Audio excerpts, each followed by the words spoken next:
പറയുന്ന പോലെയാണ്. അതിൻ്റെ പേര് കുന്നാംകുളത്താണ്. മനസ്സിലായോ മീഡിയ വണ്ണിന്? അതിൻ്റെ പേര് കുന്നാംകുളത്താണെന്നും പണ്ട് നായനാർ പറഞ്ഞിട്ടുണ്ട്. ആ കുന്നാംകുളം എന്താണെന്ന് മനസ്സിലായല്ലോ. അപ്പോൾ യഥാർത്ഥത്തിൽ എന്താ സംഭവിച്ചാൽ എന്തിനാണ് ഇത്ര സ്ഥിതി പിടിച്ച് ഗവൺമെൻറ്റിനെ സംബന്ധിച്ചും പാർട്ടിയെ സംബന്ധിച്ചിടത്തോളം നിങ്ങളുടെ നിലപാടെന്താണ് എന്നതിനെ സംബന്ധിച്ച് ചർച്ച ചെയ്യാൻ ഇപ്പം മുതിരുന്നുണ്ട കാര്യം കോടതിയുടെ ഭാഗമായിട്ടാണ് സ്ത്രീ പ്രവേശന പ്രശ്നം വേണമെന്നും വേണ്ടെന്നും തീരുമാനിച്ചത്.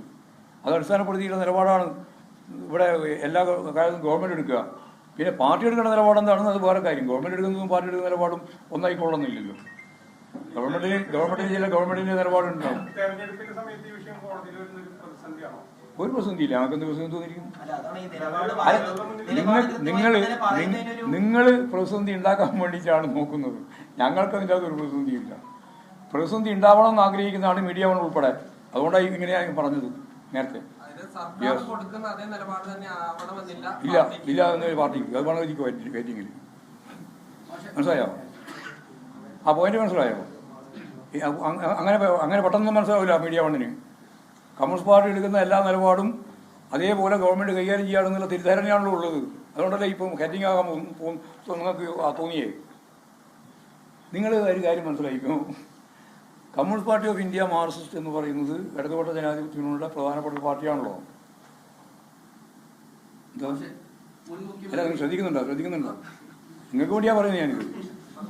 എന്നാൽ ഒന്നും കൂടി പറയാം.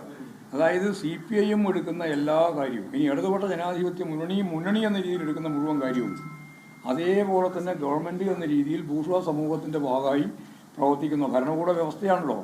ഭരണകൂടം എന്ന് പറയുന്നത് നരേന്ദ്രമോദിൻ്റെ ഭരണകൂടമാണ്. അതിൻ്റെ കീഴിലുള്ള ഒരു സംസ്ഥാനമാണ് കേരളം. അതാണ് കേരളത്തിൻ്റെ ഏറ്റവും പ്രധാനപ്പെട്ട പരിമിതി എന്ന് EMS കൊണ്ട് 57 തന്നെ പറഞ്ഞത്. ആ പരിമിതി ഉള്ളതുകൊണ്ട് ഞങ്ങൾ പറയുന്ന തീരുമാനങ്ങൾ അല്ലെങ്കിൽ ഞങ്ങളെടുത്ത ഇടതുപക്ഷ നിലപാടുകൾ, രാഷ്ട്രീയമായ സമീപനങ്ങൾ മുഴുവൻ നടപ്പിലാക്കാൻ സാധിക്കുന്ന ഒന്നാണ് ഗവൺമെൻറ് എന്ന് കരുതുന്നത് ശരിയല്ല എന്ന് പറഞ്ഞത് EMS ആണ്. നേരെ മറിച്ച് അവസരങ്ങളുണ്ട്. അവസരങ്ങളെന്ന ജനങ്ങളെ സേവിക്കാൻ, ജനങ്ങൾക്ക് അനുകൂലമായ നിലപാടുകൾ ചെയ്യാം. അതാണല്ലോ കാർഷിക ഭൂപരിഷ്കരണ ഭേദഗതി വന്ന് ജന്മിത്വം അവസാനിപ്പിച്ചത്. അതുപോലെ തന്നെ ഫലപ്രദമായിട്ടുള്ള ഈ ഇടതുപക്ഷ ബദൽ മുന്നോട്ടേക്ക് വെക്കുന്നത്, അതൊക്കെ അവസരമാണ്.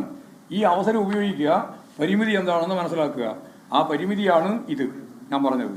ഇടതുപക്ഷം അംഗീകരിക്കുന്ന അല്ലെങ്കിൽ CPIM മുന്നോട്ടേക്ക് വെക്കുന്ന എല്ലാ കാര്യങ്ങളും അതേപോലെ നടപ്പിലാക്കുന്ന ഗവൺമെൻറ്റാണ് ഇടതുപക്ഷ മുന്നണി ഗവൺമെൻറ് എന്ന് ധരിക്കാൻ പാടില്ല. അതിനിപ്പോൾ വ്യക്തമായില്ലേ? മതി. ഏത്? ഞങ്ങൾ ഒരു പ്രതിസന്ധി ഒരു വകുപ്പുമായിട്ട് ബന്ധപ്പെട്ട് ഇല്ല. പോരെ? നല്ല പിന്നെ ഏതാണെന്ന് ചോദിക്കേണ്ട കാര്യമുള്ളൂ. ഒരു വകുപ്പുമായിട്ടും യാതൊരു പ്രതിസന്ധിയും ഇല്ല. ഞങ്ങൾക്ക് ഈ നല്ല ധാരണയുണ്ട്. അതുകൊണ്ട് പ്രതിസന്ധി ഉണ്ടാകേണ്ട കാര്യമില്ല.